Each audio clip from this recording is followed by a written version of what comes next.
Virtual reality. No, it's too. This is too expensive. You have to have the Reality demonstration, but You're basically going to push those buttons to make things happen, and it'll tell you what. You can adjust it if your hair is in the way. You see that arrow right there? If you hit the light pole, it'll illuminate it. There you go, and now you look around and find more yellow stars to repair. All right, you have about 30 seconds left. It's our second year. Yay! Virtual reality is it's a future, and we have more projects than last year, and we expect more projects next year. What's really fabulous about French virtual reality is that it's a very rich, story-driven environment and ecosystem. And that's partly due to the fact that in France we have organizations that support virtual reality at the stage of development. So a lot of virtual reality producers in France can test their prototypes by having grants given to them without going to founders right away. So, for instance, the Centre National de la Cinématographie in the past 3 years, which is an organization that supports French cinema in France, but also virtual reality projects, has given more than 6 million euros to 120 virtual reality projects. I have a project here called Battle Scar, which is a virtual reality film that is 9 minutes long. It is narrated by Rosario Dawson, and it's about the punk scene on the Lower East Side in New York City in the late 1970s, and it's told through a girl named Lupe, through her diary, looking back on it. And she's a runaway. She ends up forming a band with another runaway, and they form a band called Battle Scar, and that's the story of the film, and it's the first part of a 3-part series.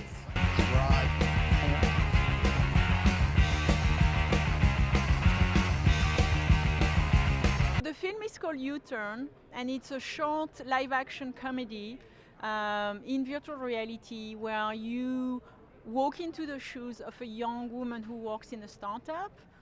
And what is unique about this film and this VR experience is that you can choose as the viewer to experience the story from 2 different perspectives, either as a male, from a male perspective or from a female perspective.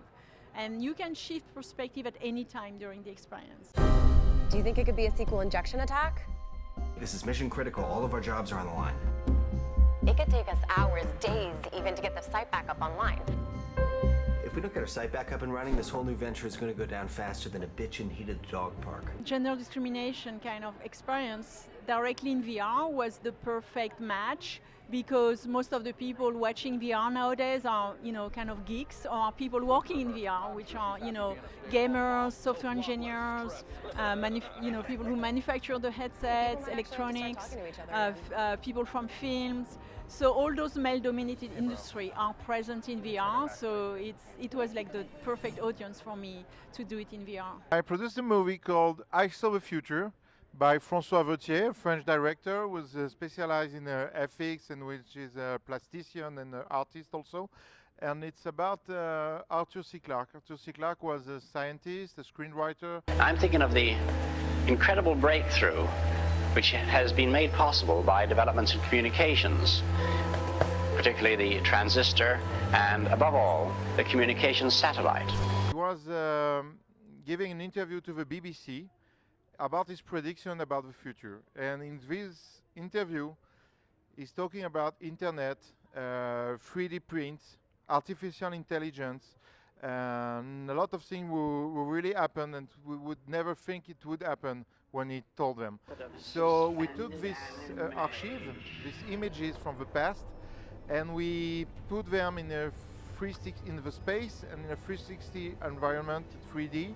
And the director made a lot of algorithms that make dance the pixels. And the pixels, while dancing and moving, are illustrating what he said.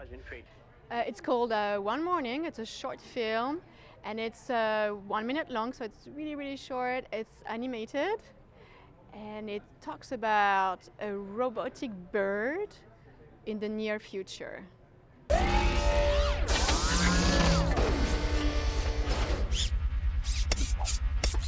we're still figuring out the language of this medium.